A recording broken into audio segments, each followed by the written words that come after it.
see where my money goes, and it's an investment into our culture. Yes, Grenada, when you play the games of the NLA, you enable us to invest in the skills and talents of our people in the areas of sports, culture, and nation building.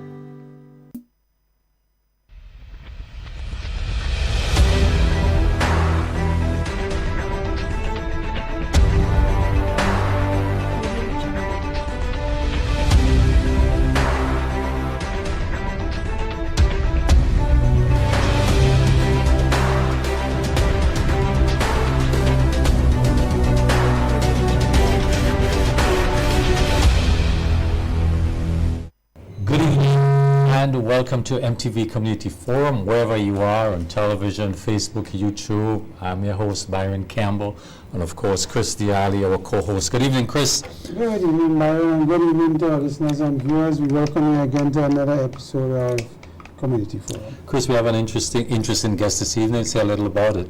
Yes, we have the head of the PU, Parliamentary Elections Office, Mr. Arthur Peer, and with him, his IT manager, Mr. Michael Millett. So they'll be telling us tonight about the preparedness of the PU for when election is announced and how they operate and so forth. So we look forward to an interesting program coming up. Chris, a lot's happening. Today, the government announced a special post-cabinet briefing that they're implementing cost of living measures. And the reason for this, they stated, is that global fuel and food prices have gone about 40%. Electricity bills skyrocketed for a lot of people, and just the cost of living generally, the importation of goods, shipping, everything has gone up. So these measures, the government is saying that it's going to cost them $18 million. This is to alleviate the situation, the suffering, or the hardship faced by many in the population. Give us some details on those measures, Chris. Well, I want to start out by saying I think it's a reasonable initiative put out by the government. Of course, I mean reasonable, Chris. Is that a good initiative or? Well, let me finish building on my point. Right? Reasonable. And the minister did indicate that more details are to come. Yeah. But what he announced today and the cost of what is going to happen based on these measures is something to be concerned about. Because remember, VAT is the government's cash cow. 15%. Yeah, to pay salaries and a number of other bills, recurrent bills every month. So if you're losing 18 million, and we're not sure if that 18 million include the subsidy that they're giving for gas. Yes. At $17. Yeah, because that's a cap. Right. Yeah. So they're subsidizing the gas bill. Yeah. So we're not sure if that is inclusive. But again, details are to come out. But the cursory review of what has been put forward, a few things. The 15% VAT removal from the electricity bill is going to be a positive thing. Yes. That it's going to help reduce by $15. But some people like Bill moved by $200-300 since the war started and what has happened.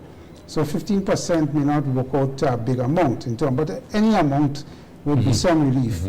Then he spoke about CSE and how that is going to impact that is going to impact the cost of fuel being bought by Grenlec. Yeah. Is going to it's reduce. A surcharge. Right. Yeah. They have to pay CSC when Yes. they import the fuel.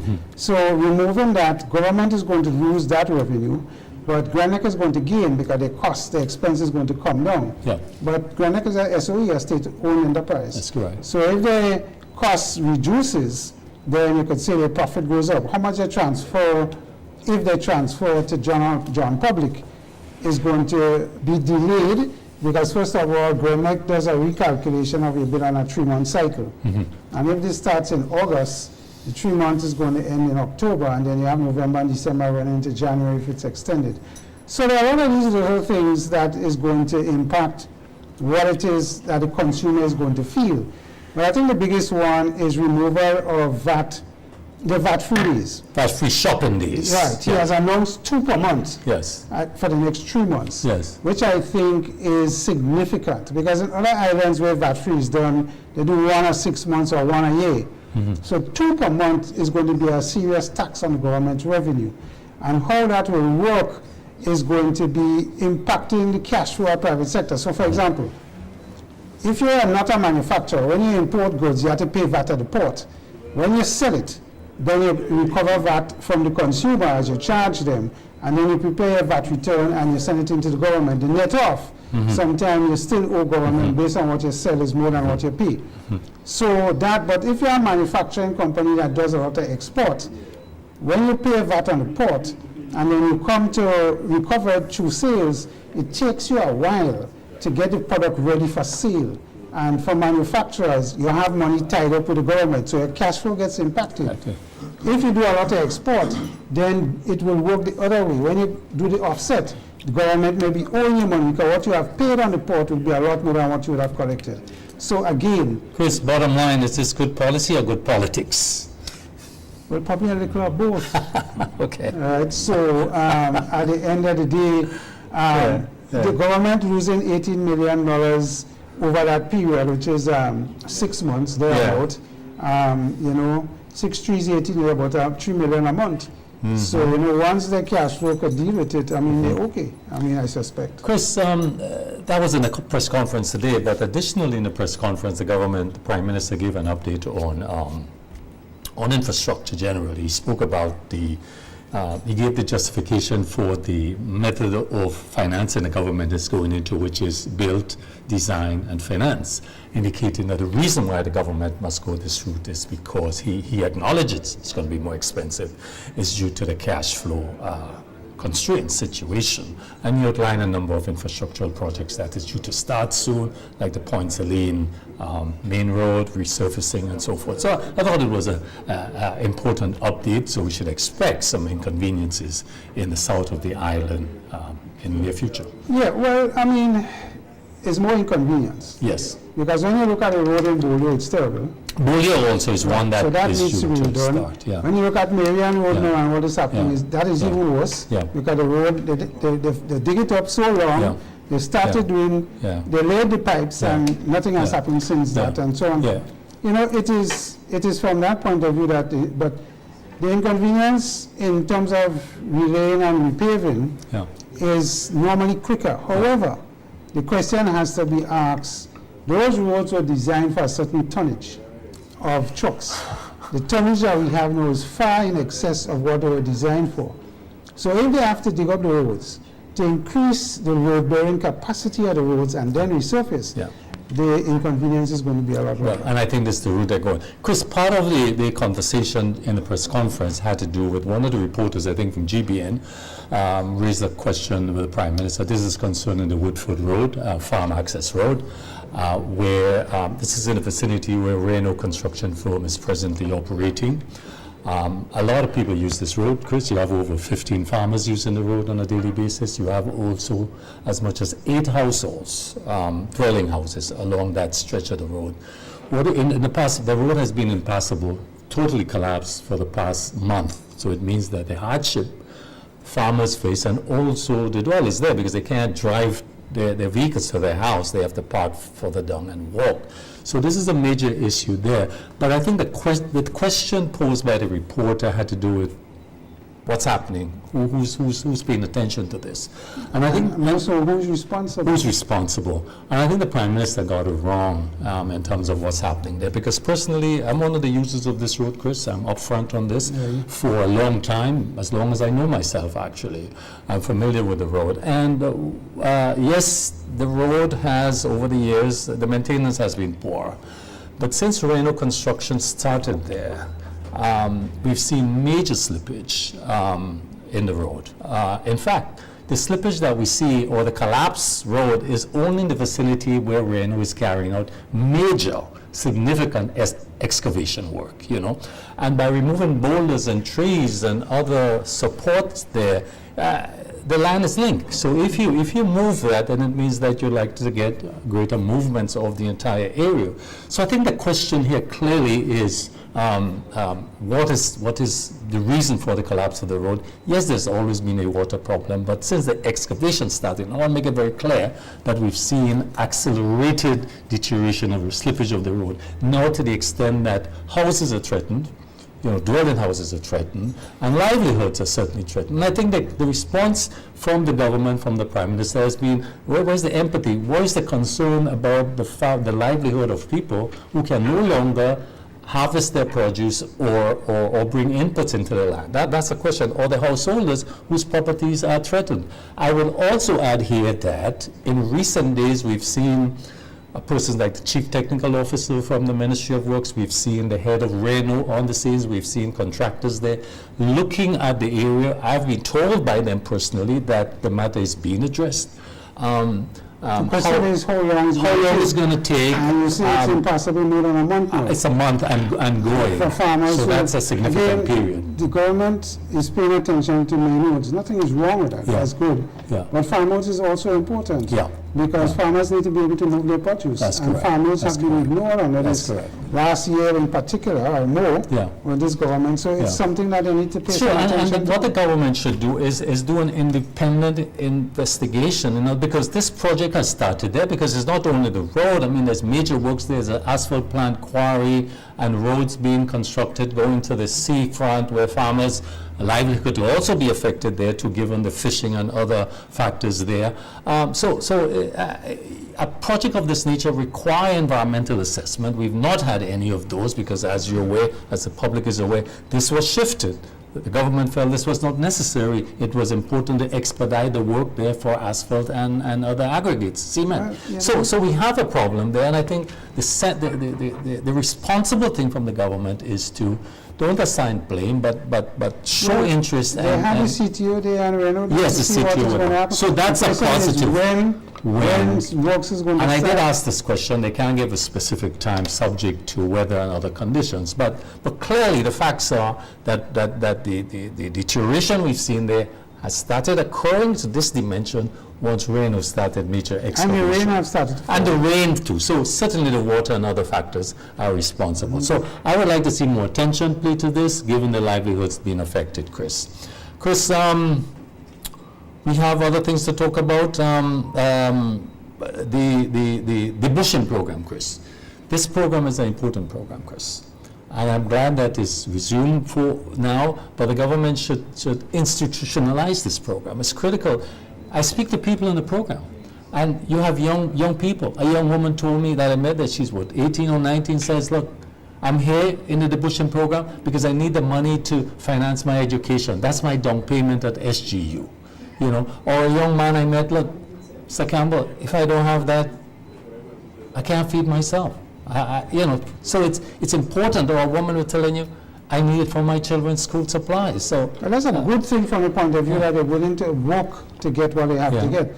I think the government's challenge is going to be how they do the program in terms of off, on, when you're off, when you're Yeah. on, and so Yeah. on. Yeah. And they tend to put it on when Christmas is coming. And Chris, that we kind need to of thing. humanize it some more, provide some basic tools to the people there. In that respect, I see a lot of weed eaters. Weed eaters, young men with weed But eaters. I mentioned in the last program, Yes. there's no screen. There's no screens. So Yes. guys cutting on the road with weed eater Yeah. and stones could fly into your vehicle. That's correct. And even damage your So windscreen it's and a your glass. very important program. Chris, Yeah, so- the Cuba Support Group, they've raised over $200,000. Their target, they believe they can reach $250,000. This is amazing. I that's want to excellent. congratulate them, students, the churches, the communities.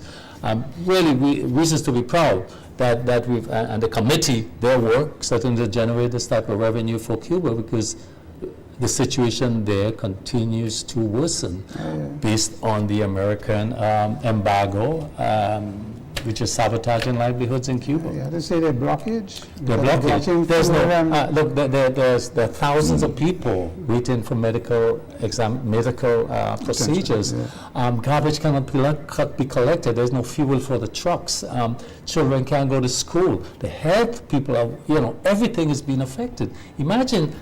And the thing is, other countries, other businesses cannot come in and help because they've been penalized if they do. Understand it. So it's really inhumane, Chris. It is criminal, clearly. As what's in taking US under place there. Donald Trump. Yeah. Anything else, Chris? Yeah, I think the effects of the war Yeah. is another key issue because, as we all know, the U.S. have, 7 or 8 straight days bombing of Iran after we started. And the price of oil, the blockage of ports through the Straits of Hormuz, is just going to send the price of oil soaring again.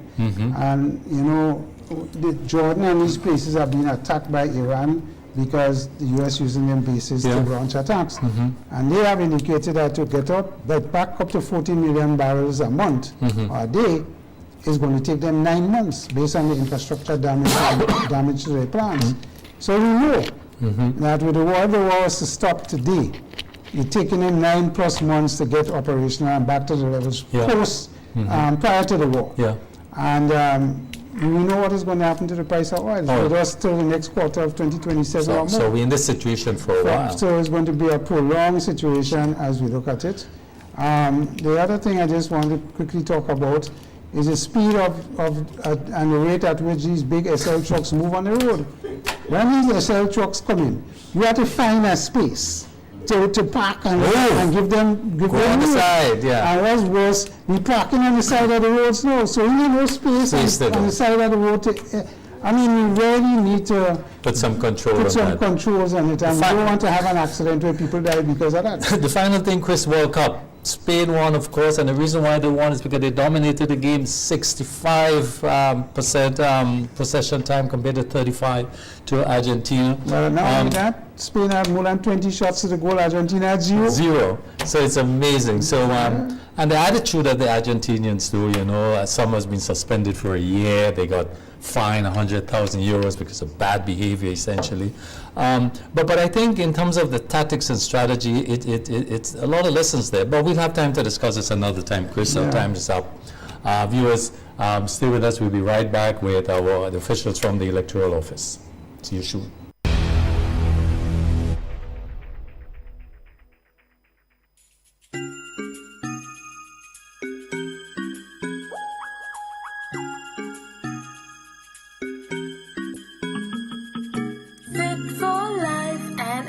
Laboratories, providing quality care and expertise.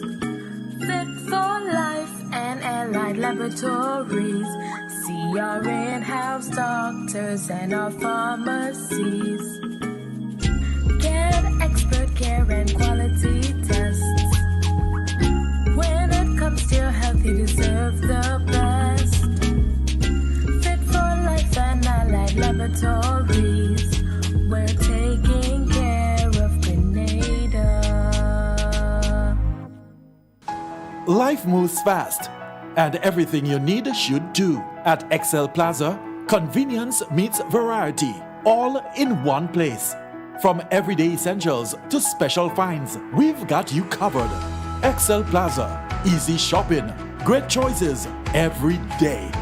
Grenada, are you ready for the most epic cool down after Spice Mass? Because on Wednesday, August 12th, the Grenada National Cricket Stadium becomes the home of one massive soca experience. Carnival Encore, Sunset Over White. Are you ready?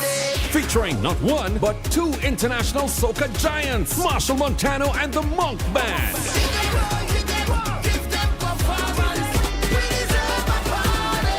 Yes, the band.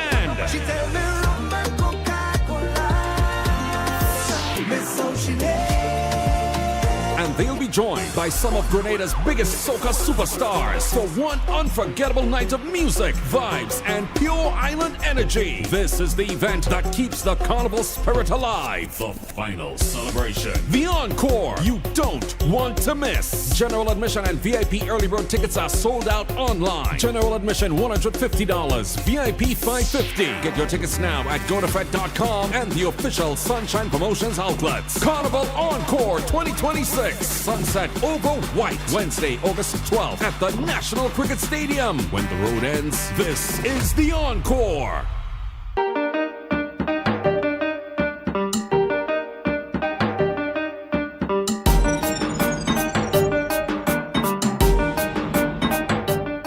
This is Shauna Smith from Spice Mass Corporation, and I'm encouraging everyone to tune in to Vibes to Spice Mass with MTV. That is your carnival program.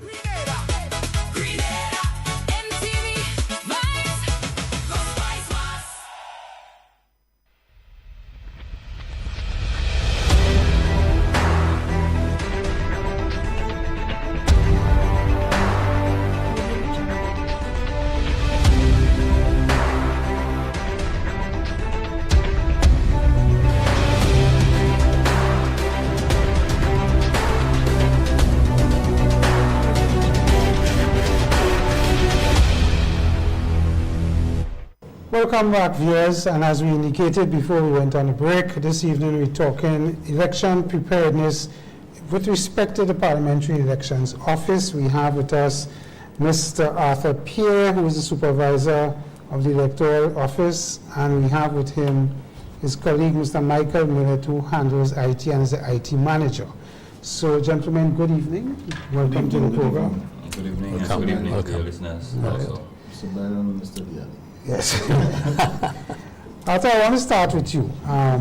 One of the things is, how do we build confidence in our electors and the people, the voters who are coming whenever the election is called? It's constitutionally due in 2027, but whenever it's called, what is it the office is doing from your perspective to ensure process, lists, and all of that, people have confidence in what you're doing at the office? Okay.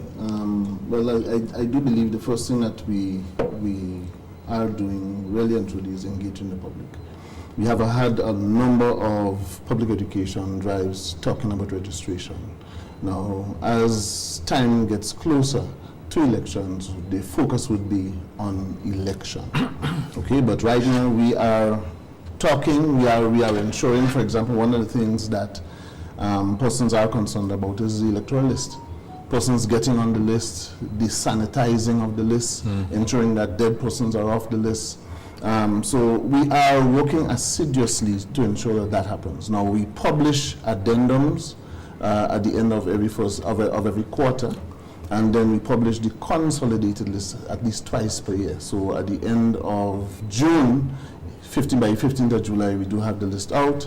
So persons can go peruse the list. That's the consolidated list. The consolidated list. We are encouraging persons to look at the list. If there are persons that are, for example, deceased, we have to know. Okay. One of the things. People die every day, so the list exactly. is going to be. There would always be dead persons on the list, but we get verification from births and deaths to ensure that. The persons that we see have actually been recorded as dead, okay, or deceased. And when is that cut off? For the consolidated list? For the consolidated list. Okay, so for example, on the 31st of June, right, that's the first cut off. So persons who would have registered prior to that, their names would come on the list. Of course, we are doing continuous registration. So by December, we would have more persons, and of course, every time we prepare the consolidated list, we go through that process of trying to sanitize it. And we do that through the verification coming from births and deaths. So on average, what is the size of the names on the list? How many thousand people are registered? We, as of December 2025, we had 90,902. And from January to June of this year, we have registered 2,659. So currently we have really and truly about 93,561 eligible to vote. Eligible voters. By the sanitization. Of course, by the so sanitization. Plus or minus 10%. Yes. I would say. Is that reasonable? Yeah, well, 10%. That might be a lot, but nonetheless, with that, 10 is a lot. So, Mr. Millett, let me come a question to you now in terms of IT and management of the system. We had in the past heard, probably 2-3 years ago, it could be more, that we had issues with the system in terms of the computers, verification and so on. What is the status now with our platform and its integrity? So the thing about it is that I wouldn't say we have problems with the verification. We operate on our own private network. And all of the 18 offices we have, they're connected back to main office. We depend on the service provider, which is Digicel now, along on the government CASIP network to provide the connectivity. From time to time, we have connectivity issues, which is no fault of ours, but every time those come up, it's a result of connectivity on the outside. We may have some fiber that is broken or some communication issue. Is there redundancy for that? Not at the moment. No, not at the moment. We have backup plans, but the design of the system is of such that it doesn't allow us to make much changes or have those kinds of things in place. Because of the structure of the network, we depend solely on the outside connecting to the inside. So if there is some fiber broken or some device malfunction at the outside offices, it affects them being able to connect back to the main office. And, you know, during the last elections, I remember clearly you were posting results quickly as they came in from the various polling stations. It came up on your post. Is that still going to be in effect when the election is called? Definitely. We started this in 2016 for the first referendum we had. And from since then, we migrated from the old manual way to an electronic tabulation system. So polls close at 5 and the data is input from the outside offices. And even last election, we had results coming in as soon as 5:35, we started having results coming in. Every time we've used it, so we used it in 2016, we used it in 2018 elections, 2022, we also had another referendum apart from the last election. So we've used it on 4 occasions, and every time we have increased the design of it and what it does, the functionality of it. And I must say this time around again, we are already prepared for the elections, and it's going to be state of the art as we have been doing. From an IT perspective and what happened in the world with AI and hacking and all of that, AI hacking now for itself and hacking Yeah, I hackers. saw that. You did indicate that you have a standalone system, but how vulnerable are you to intrusions by people like that? So the thing about it is that once you're connected and once computers are connected, there's always a high chance, a high probability of anything happening to it. We have a lot of measures in place, a lot of high security. Nothing is impenetrable, but we are doing as much as we can. But the thing about it is that, and we really want people to know that, the election results, when transmitted electronically, this is not the final result. This is just a preliminary result. So years ago, we would have the results being called out on the radio, people would have the newspaper, and they would be doing their marking. What we have done, we have just digitized that aspect of it. So whatever is done there and then, when the recount is done, the final count is the count, is what makes that determination. However, there are lots of checks and balances that we have implemented over the years, and it has worked 100% all the time. What is happening now and happened before, the votes are tabulated at the polling stations. Those results are transmitted to the constituency office. At the constituency office, we have data entry clerks who are going to verify what was transmitted from the constituency office. That data now is put into that platform that is being built at the constituency office, and then it goes live. But also, even when it goes live, checks and balances are done because we have the physical copy of the statement of the polls. Because so those are weighed last, against. last election, I think Rov was won by 6 votes. Yeah. So these elections could be close. And I'm saying that to say that from your perspective and from Arthur's perspective, the back checking is going to be critical. Because you can have challenges, right? Of course, because what happens, the preliminary and through the result transmission process, running on a footnote, it tells you this is just preliminary results. So those results are done. Once they're complete, the following day when the recount is done, the recount scores are also checked against the scores that were entered initially. If there are any discrepancies here, what stands is the recount scores, but the adjustments are going to be made on the system here. I remember in the last elections when we were hosting, the preliminary results gives you the trend as to which party is leading in which constituencies and so on. So you could use that.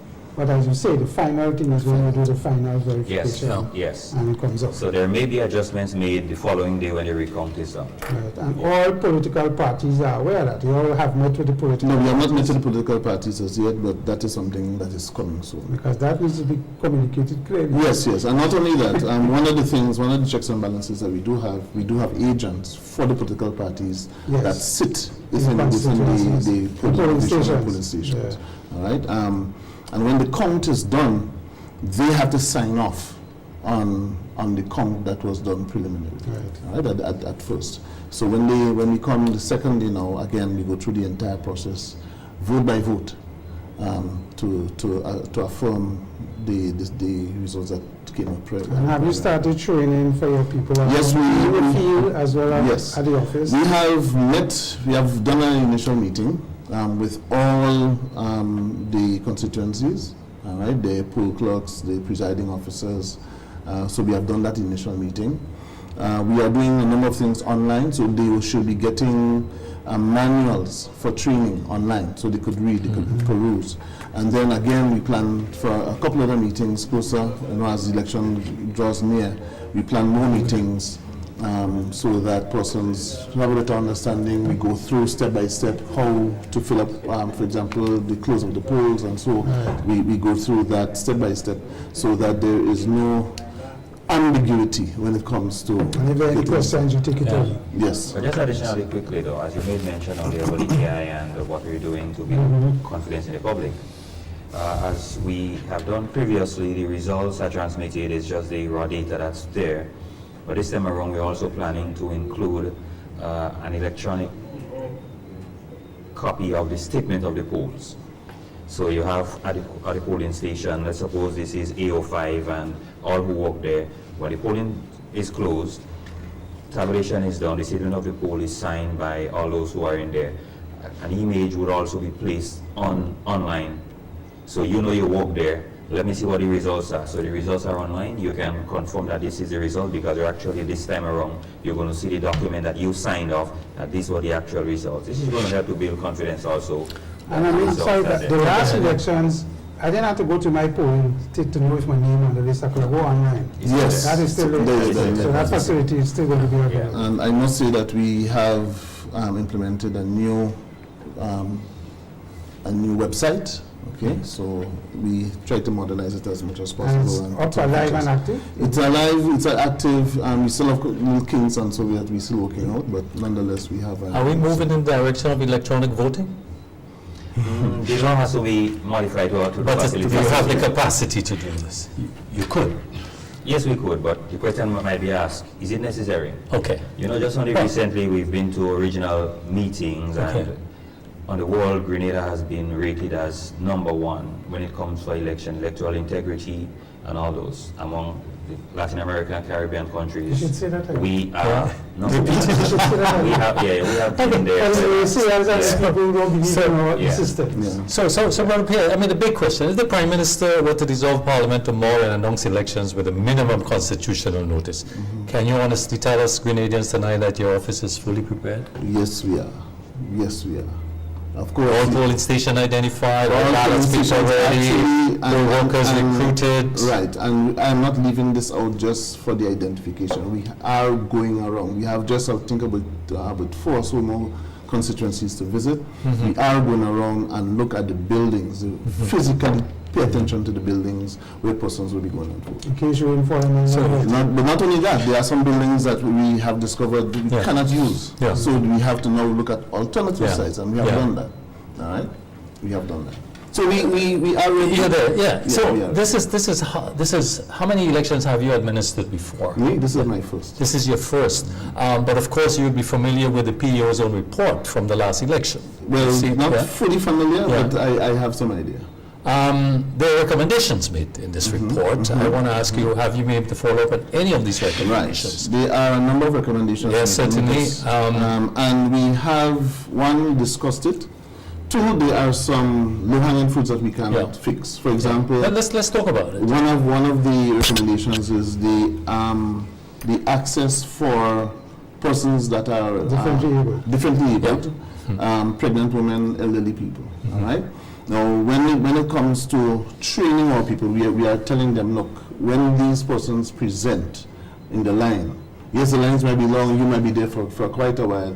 We are saying that you give them access first, you give them the preference to come forward and vote. You have a special category for retirees. Right? Accessibility to the polling stations. Yes. We are looking to. There are a number of polling stations that are easily accessible by wheelchair, right? So because there are ramps, and so not all of them, because a lot of them are schools. Okay, there are some schools that have put in ramps. Okay, but there are a number of places that it might be a little bit difficult. We are not using, if we go to a school, we are not using upstairs of a school for persons to have to climb steps. So accessibility is Yes, always yes, an yes. So, but important question. for on the lower level, persons should be able to help. We have wardens out there that should be able to give persons assistance. I want to be very clear. You report, of course, to the Governor General. That's your boss, the Governor Yes, General? yes. Exactly. So you're not reported to the government. You're a separate, separate body. Yes. Well, one of the issues, and you are focused on a fair election. That's what you want, an election that is fought evenly and fairly. You're concerned about that. The last report coming from your office clearly talks about election financing and made some clear recommendations there because it identified, and the recommendations coming from the OAS, these are the international, let's call it that, observers that are here. Their report are important because it looks at international standards and makes recommendations based on that. And one of the recommendations there is a review of election financing because it says, look, in part, that a party that can able to mobilize a lot of money, regardless of the source, legal, however, is questionable. It's a factor because that could, it's an advantage over the other party. And how important do you see this to be addressed? And would you initiate any measures to influence this, or at least to see such a recommendation is in fact? Yeah, but when I look at the recommendations made by the OAS concerning OAS, yeah? OAS, yes, OAS concerning political financing, I think that discussion has to bring in a broader spectrum of I want your perspective, right? So, The thing about that is, if one party has more money than the other, there's an advantage there.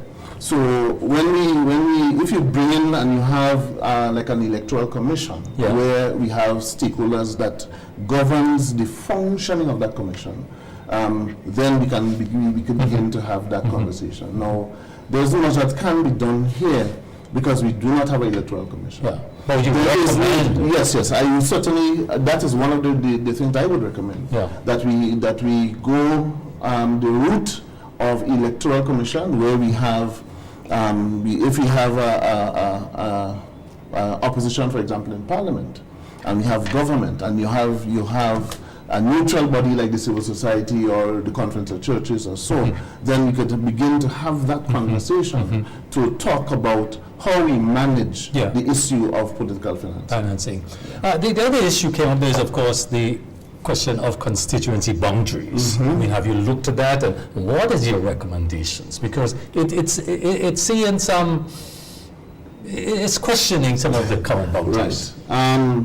For again, this, I believe, needs not just one individual as a supervisor of election, but it needs a commission to actually look into that. I don't know. I think in the past there was a electoral boundaries commission. There was. Right?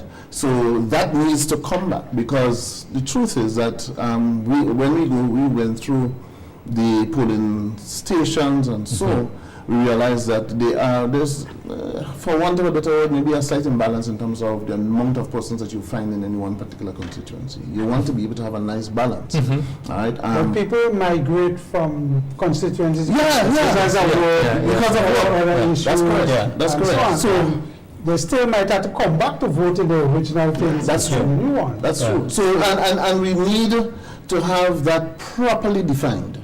Okay, so that there is no issue for it. Do you see that as part of your mandate, sir? That these are, because I know you've made, I mean, election is every 5 years. Yeah. Well, supposedly we've had it earlier. Yeah.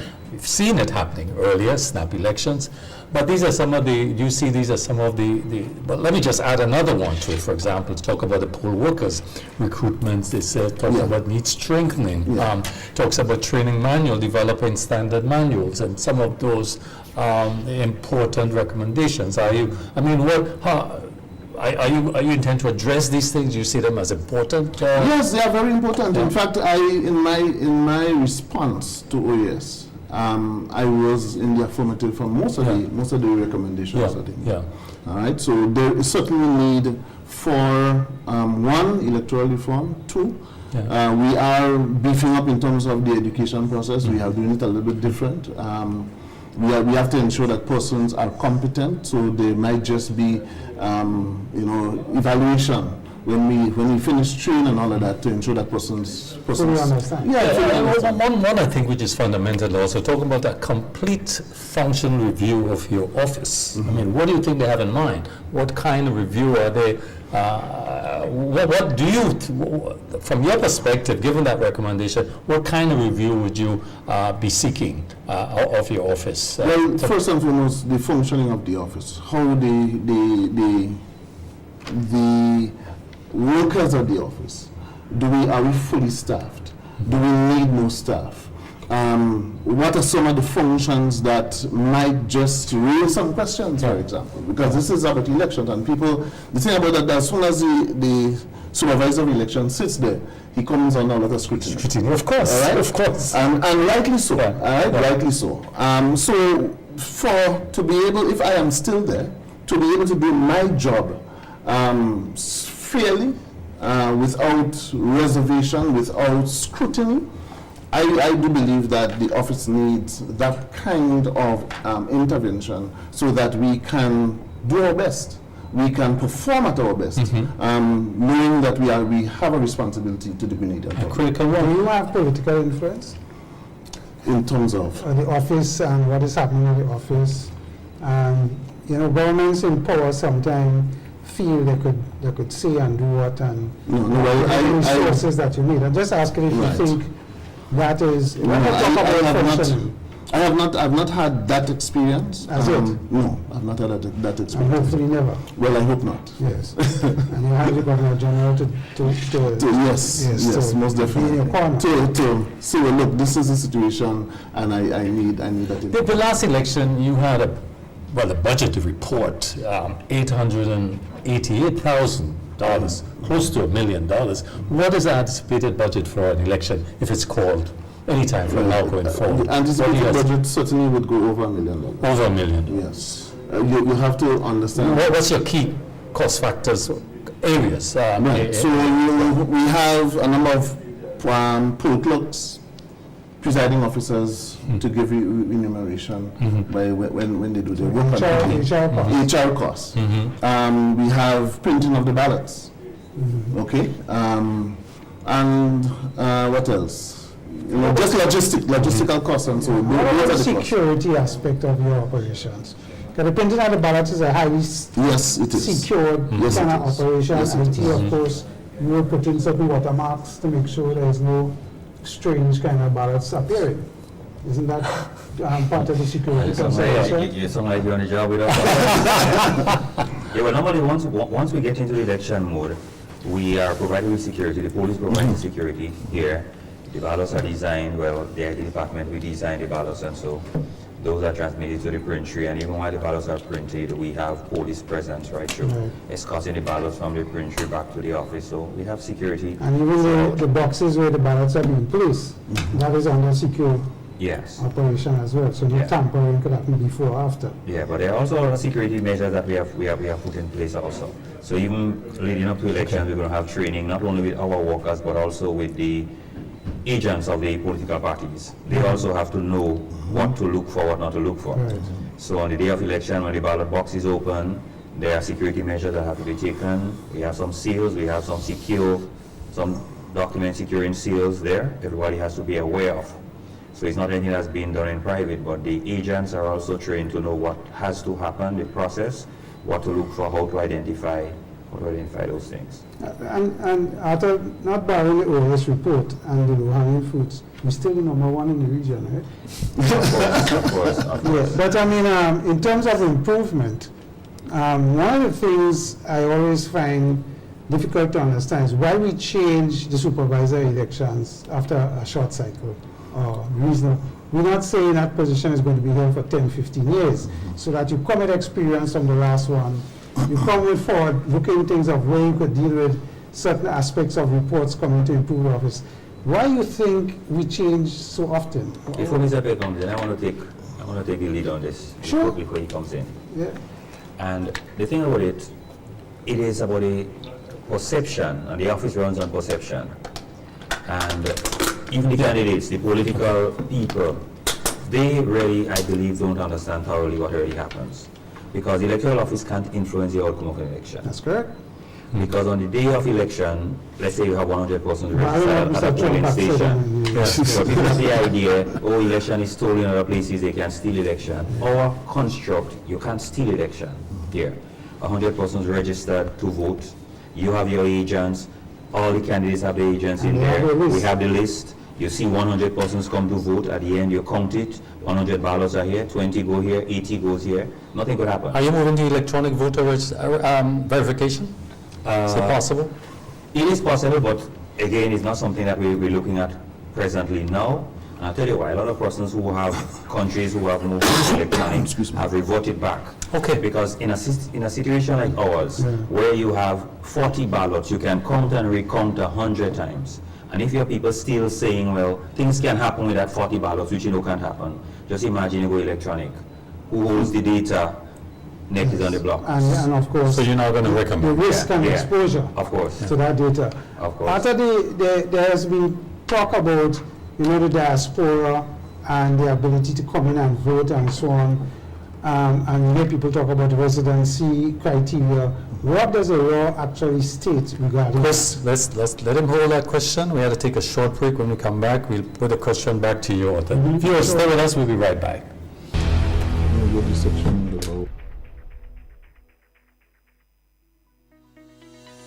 Is the air you're breathing really clean? At Allied Laboratories, we offer indoor air quality testing for commercial and residential spaces. Our rapid test results provide precise ratings of common air contaminants and will recommend the best actions to eliminate them effectively. Why do an indoor air quality test? Protect immunocompromised occupants, detection of mold and bacteria, identify volatile organic compounds, identify particulate matter, identify harmful pollutants that may otherwise go undetected, enhances safety and comfort, breathe easier and live healthier.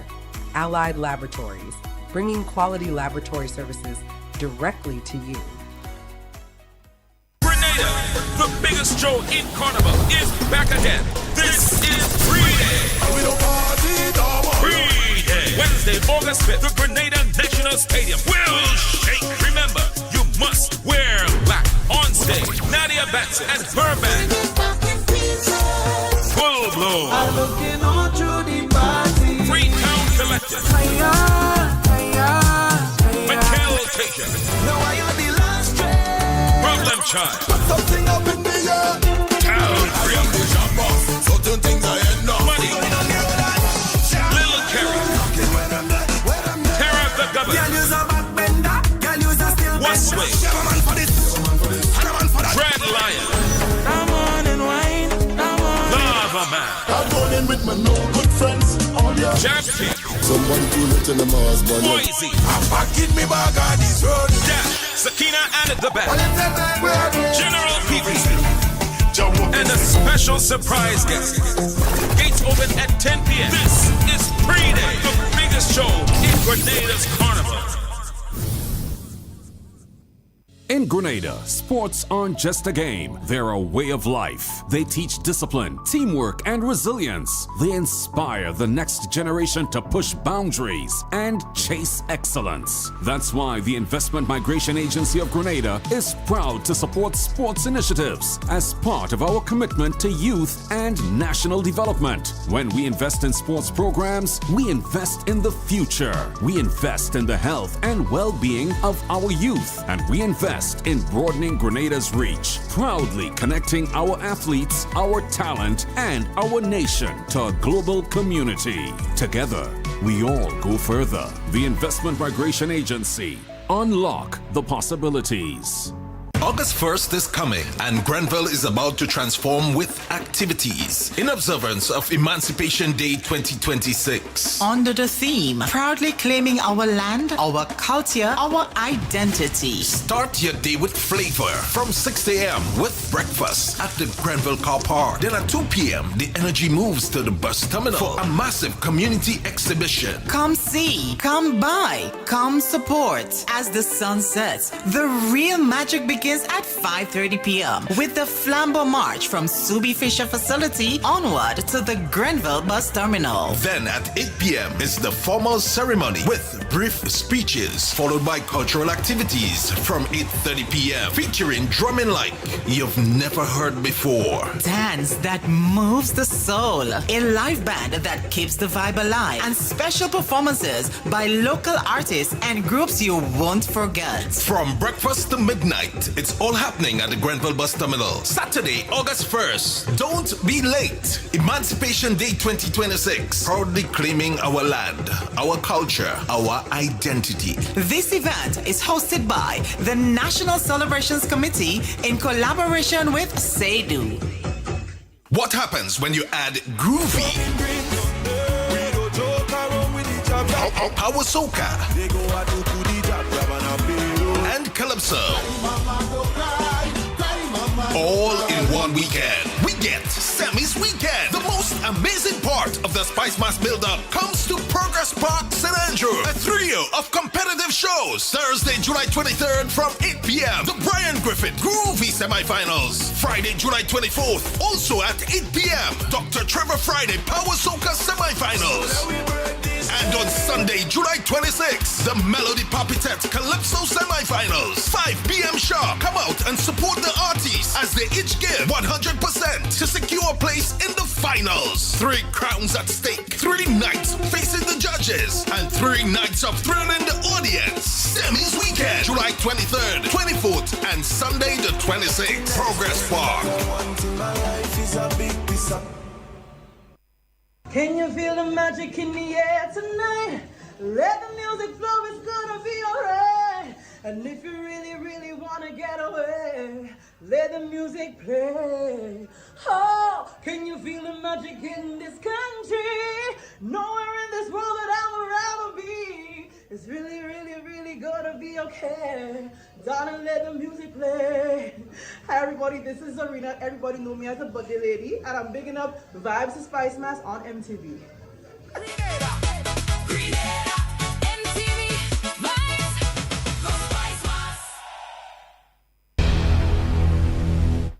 Welcome back, viewers. We're here with officials Arthur Pierre and Michael Millett from the Electoral Office. Before the break, Chris posed a question to you on the eligibility question of voters, particularly in view of the what's coming out of the diaspora, but generally, eligibility. Right. Yeah. So let me read the law, and I think on every forum that I went on to talk about this, I refer to the law, because that is what we subscribe to, that's what we follow. Okay, so under CAP 286A, Representation of the People's Act, Part 3, Section 6, Entitlement to Registration, and I would read verbatim. Subject to Section 7, a person shall be entitled to be registered as an elector in any one constituency if he, A, is a citizen of Grenada, or B, is a Commonwealth citizen who has resided in Grenada for a period of at least 12 months immediately before the date of his registration. C, has attained the age of 18 years, and D, is ordinarily resident in that constituency. Okay? For the purpose of registration under this Act, that's number 2, and the rules, a person is deemed subject to this Act to reside in the polling station in which he is ordinarily resident immediately prior to his registration. So it means that basically he must be there. Okay? A person is not ordinarily resident in a polling division if he has taken up residence in that polling division for the purpose of engaging in any employment of a temporary or seasonal character. For the purpose of registration under this Act and the rules, a person may be ordinarily resident only in one polling division at any particular time. So that's basically the rules for registration. Let me go to another Act. In this year talks about ordinarily resident. The proof for ordinarily resident, that Act number 13 of 2018, that this is an amendment. All right, so it's section 12. The first schedule of this act is amended as Part A as follows. Okay, let me just go to the substantive part. 4A, proof of ordinary residence. The following documents may be used by a person to establish proof of ordinary residence. A recent utility bill. B, a copy of a current lease agreement. C, a copy of a current recent receipt. D, a copy of property tax demand notice. Or E, any other document that a supervisor of election may deem acceptable. So those are the parameters by which persons who may not necessarily be living here permanently, they are living abroad, and the proof of ordinary residence, this is basically what we would. So I've been living abroad in New York for 30 years. I'm originally from St. David's. Register to vote? Yes, but where do I register to vote? Can I register for St. John's? If you are living in New York, my residence is New York. Right. So from what the law says, that they give a 5-year period in which before you could be removed from the list. Okay. So if you are there for more than 5 years, by right, the supervisor of election, when he comes to review the list and so, we can remove you. What is it? Right, so exactly. But if you don't have proof for ordinary resident in the constituency in which you're supposed to be registered, we can remove you from the list.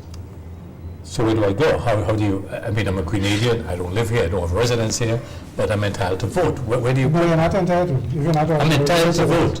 If you are living over there for 30 years, you don't visit, you're not entitled to Now how do you verify these matters? The white bill. Well, again, as outlined by But do you see weaknesses in this? Yes, of course. Tell me about the weaknesses. I speaking to a lawyer on this matter.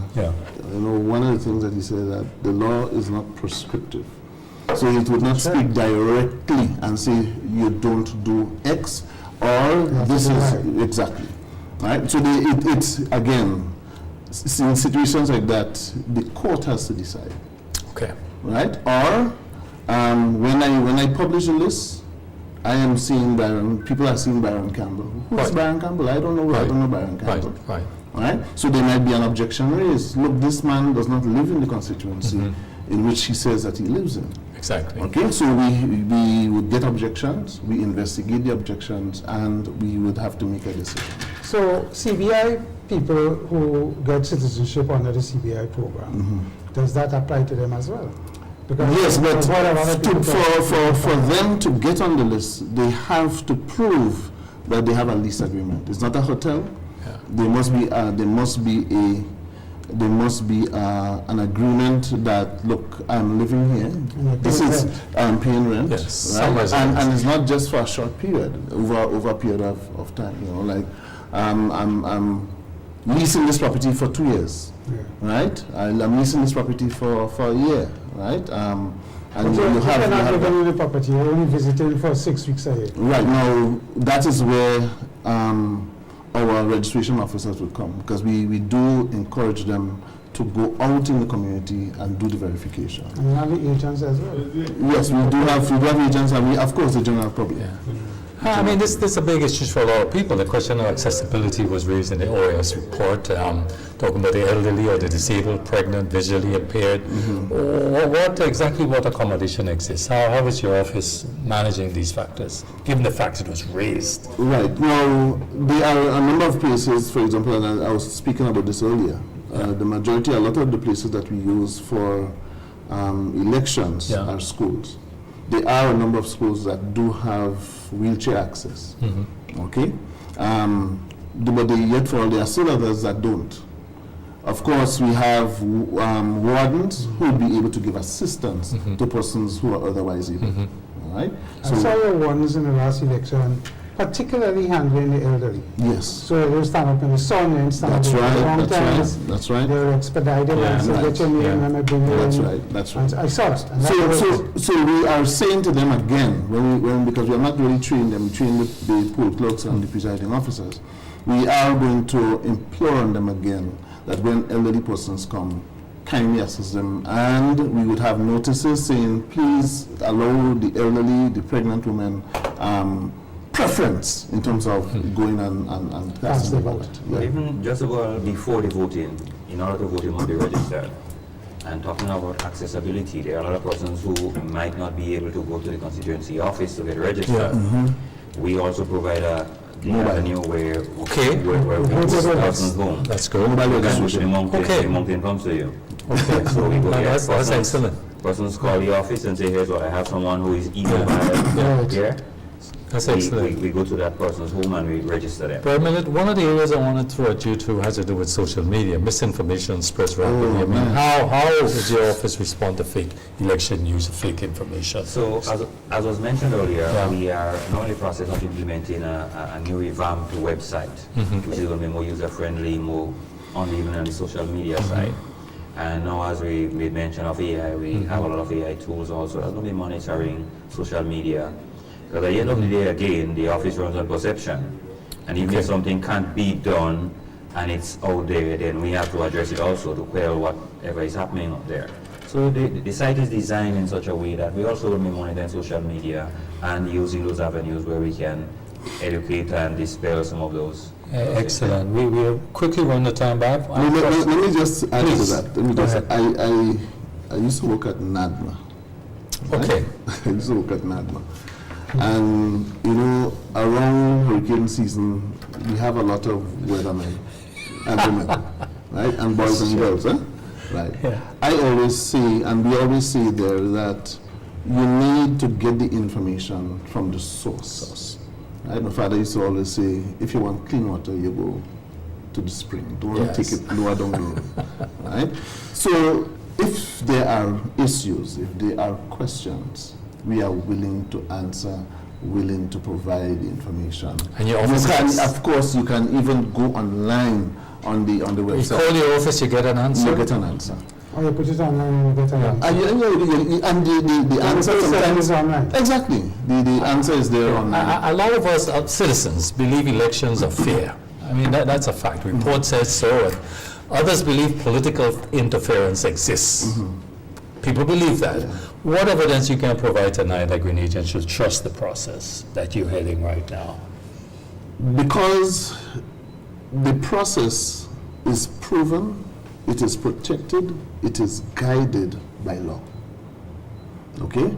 And the truth is, me sitting at the helm of that process, I have absolutely no intention to break the law just to facilitate whoever or whatever. We are guided by law, okay? There are processes that we have to go through. There are step-by-step things and guidelines and rules, and so that we must obey to ensure that the process is free and fair. And that is what I subscribe to. That is what the workers within the office have subscribed to, and that is what we are doing. And your workers sign confidentiality. Yes. And oaths. And oaths. Okay. So they're also held to law. They are also held responsible. But even if he has intention, it still can't be Exactly. executed. Because the system is of such, with checks and balances. So take my mind off that. That's who has the advantage? The incumbent, the government in office, the party in office, you think has the advantage? The truth is, that is not my business. My business. You don't know? No, I don't know. Let's say that. Well, I don't know. Okay. That's fine. That's fine. And I'm not interested. That's fine. Good. I want to say that I'm not interested by something. Mr. Millett, I want to give you the last word because I think it's important from an IT perspective to reface on whatever may be already. So I must say at the office we are working, and we are working in favor of leveling the playing field, which is level. And the most we can do is to educate people, to be as transparent as ever, provide this kind of information that we want out there so that persons can know, this is what it is. We can build confidence. The system is of such where in spite of what is being said, every election, nobody's taking to court after, because it's just the election thing here. Whatever information you need, we can provide those information. Visit the website, peogrenada.org. And this site is going to provide all the information that is there. On election day, we're going to have that results transmission system. Again, I must say, this is just a tabulation system to take the scores from the office out from the polling stations and bring it to the people much quicker. The final tabulation is done when the recount is done and the supervisor announces who the winners are. So nothing can happen with the tabulation of the scores. Even if there is any error in the tabulation of the scores, the physical document that is done at the end supersedes what is there. So people should have no fear in terms of the election. That is that's guided by the law. At the end of the day, everything is there. People can be taken to court and people can find a new home on Richmond Hill if they violate it. So, gentlemen, I want to thank you for coming and dealing with some of the issues that would have been raised. Yeah. I have confidence in the elections office. Over the years, I've been associated with it in different ways. And you just indicated you were rated #1 by your peers in the region, which says a lot of the administration before Arthur, and obviously going to be after Arthur. That's right. That's right. So, my thing is that I have no intention of lowering that standard. Right. It's a big shoes to fit, and certainly I'm trying my best to fit. I think we need to talk more about the fact that we've been placed as #1 in our region. We had visits from counterparts. Yeah. After that, after the launch that we were #1, we had counterparts visiting to gain some insight as to how they can rise above #1. Yeah. Gentlemen, thanks. We appreciate your presence. Pleasure is mine. Thank you very much. All right. Viewers, that's all the time we have. We want to thank our technical staff, MTV management. We'll see you next week, same time, same place. Have a good evening. Bye-bye.